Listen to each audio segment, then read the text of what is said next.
Planteábamos al comienzo del programa las inquietudes que vive el sector docente, más allá del cambio de autoridades dentro de la ADP, un gremio bastante fuerte en lo que es la política que llevan adelante los docentes.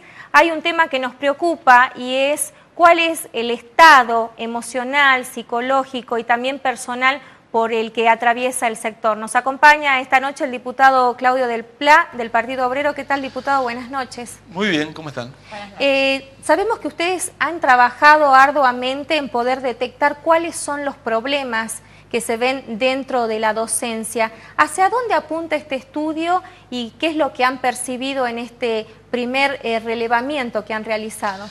Sí, en realidad lo que hay es una respuesta oficial del gobierno de la provincia sobre el estado de salud de los docentes y sobre las enfermedades laborales más frecuentes en la docencia.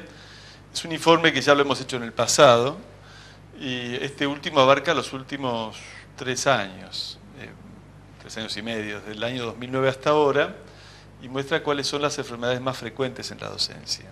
La primera, en todos los casos, siempre es la que tiene que ver con las vías respiratorias. Pero la segunda, y creciendo en todos estos años, son las enfermedades de origen psiquiátrico o psicológico, ¿sí? Nosotros tenemos, en el informe también está incluido esto, 951 docentes en tarea pasiva. Es decir, docentes que por razones de salud han tenido que dejar de estar frente a grado, que no tienen todavía la edad para jubilarse, y que tienen lo que se llama el cambio de funciones, ¿sí? Es un dato muy alto. Y bueno, tiene que ver con las condiciones en las que se ejerce la profesión en Salta. Por ejemplo, pongamos el caso de los profesores en Salta. Los profesores en Salta trabajan hasta 66 horas de cátedra por semana. Es decir, que un profesor puede llegar a tener, durante una semana de dictado de clase, entre 500 y 700 estudiantes. Esto es casi el doble de la media nacional. Y esto viola además una resolución, un acuerdo del Consejo de Ministros en el Consejo Federal de Ministros de Educación, que estableció en su momento que el tope tendría que ser 45 horas de cátedra por semana, y de hecho el promedio nacional está en 36. Y acá tenemos 66. Esto plantea diversos problemas. Primero, ya lo vemos, la salud de los docentes como queda. Segundo, ¿qué pasa con la calidad de la educación? Porque es evidente que un docente no puede rendir de igual manera, y además la relación, que en educación es cada vez más importante, el problema del conocimiento personal y la educación individualizada, ¿no es cierto? Cuando uno tiene 500 a 700 estudiantes por semana, termina el año sin saber exactamente cómo se llama cada uno. Así que mal puede haber un aprendizaje personalizado, ¿no? Una atención a los problemas que cada vez son más difíciles que plantea la actividad de educar, ¿no? De enseñar y aprender es cada vez más difícil porque la escuela está, digamos, muy desautorizada desde el ámbito incluso oficial, y como valor, como bien social, como bien cultural, ha sido desplazada del lugar importante que ocupaba en otra época. Entonces, bueno, es cada vez más difícil enseñar. Y estas enfermedades... Y bueno, en Salta tiene estas condiciones que, te digo, terminan deteriorando la salud y la calidad de la educación. Y estas enfermedades psiquiátricas también, de alguna forma, derivan en afecciones físicas, porque, bueno, es conocido que muchas afecciones físicas tienen un origen que es el estrés, por ejemplo. Absolutamente, absolutamente. Eso, bueno, un análisis más pormenorizado de las otras afecciones, algunas probablemente estén directamente relacionadas, muy bien lo que vos señalás, ¿no? Entonces nosotros vamos a hacer público todo este informe en un boletín que va a salir ahora, y lo vamos a poner a debate con los docentes, porque esto tiene que ver con algo que planteamos en un proyecto de ley que justamente busca reformar el estatuto docente en Salta, y se lo hemos planteado en una reunión que tuvimos con el ministro en la Cámara, y que está la versión taquigráfica de esa reunión, así que también la vamos a hacer circular, porque este es un viejo problema, del exceso de trabajo de los docentes en Salta, que lógicamente, ¿por qué se produce? Porque como los salarios son más bajos, el docente tiene que acumular una cantidad de horas como para armar un salario y, bueno, someterse. En la media nacional, ¿cómo está el salario docente de Salta? De la mitad de la tabla para abajo, si te lo quiero graficar futbolísticamente, ¿sí? Pero un docente, un profesor en otra provincia con 40 horas de cátedra puede llegar a ganar más o menos lo que gana un docente de Salta en el tope. Entonces tenemos un salario muy deprimido y además ¿cómo es? Es perverso el sistema, porque cuando pasa la hora 34 de trabajo, las horas siguientes el docente ya no cobra los incentivos nacionales, por lo tanto cobra menos por cada hora excedente, en lugar de más. Cuando uno trabaja horas extras en cualquier trabajo, le dan un incentivo. Bueno, en el caso de Salta es al revés. Es decir, que un docente cobra menos por cada hora de trabajo después de la hora 34 hasta las 66. Y sin embargo lo asume porque no tiene otra alternativa. Entonces, bueno, hay que salir de este esquema. Nosotros en la reforma del estatuto que estamos proponiendo planteamos un tope de 45 horas semanales. Planteamos un régimen que preserve los derechos adquiridos de los docentes que tienen más horas en materia salarial. Planteamos además una modificación en cuanto a la cantidad de estudiantes tope que debe haber en un aula, porque esto también es un tema. Ustedes van aquí nomás a la escuela normal y van a encontrar cursos de escuela secundaria con 45 o 50 estudiantes.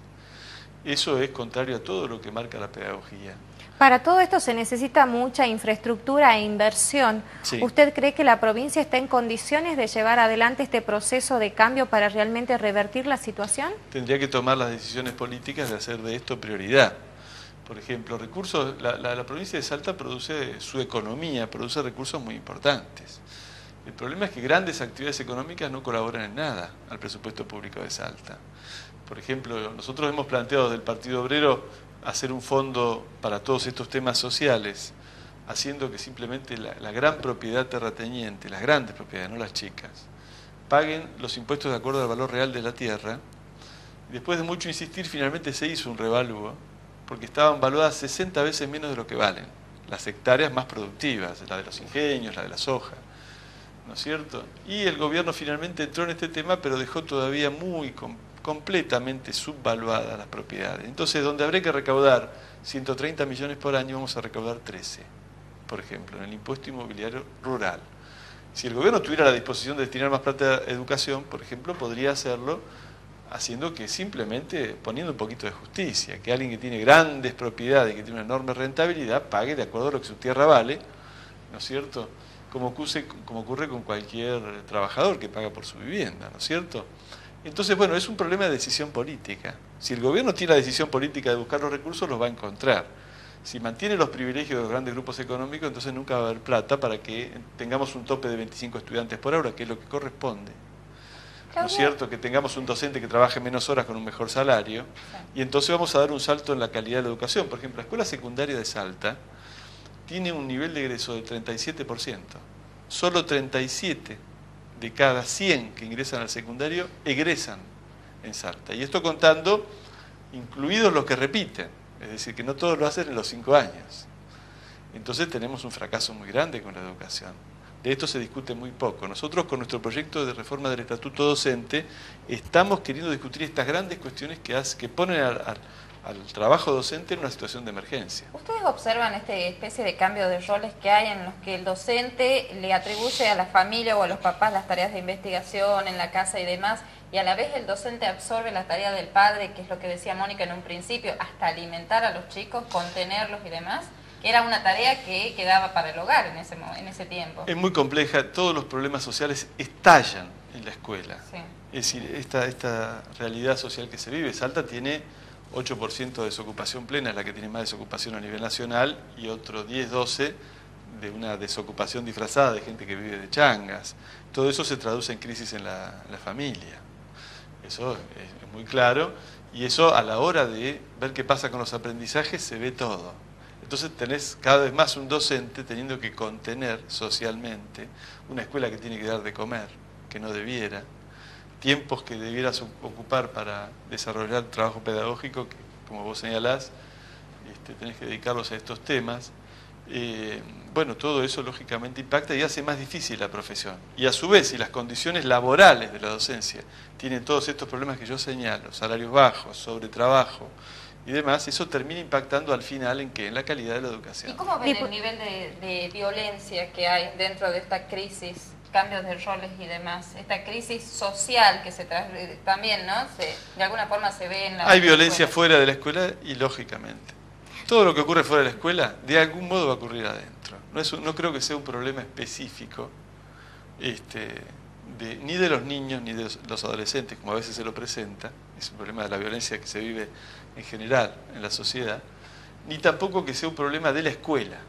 Es un problema que se manifiesta en todas partes. Probablemente lo que ocurre en la escuela, si hay un hecho violento, trasciende más. Diputado, antes de la despedida se viene Sí. el juicio de Mariano Ferreira. ¿Qué va a significar esto en la lucha del sector obrero? Un hecho sustancial.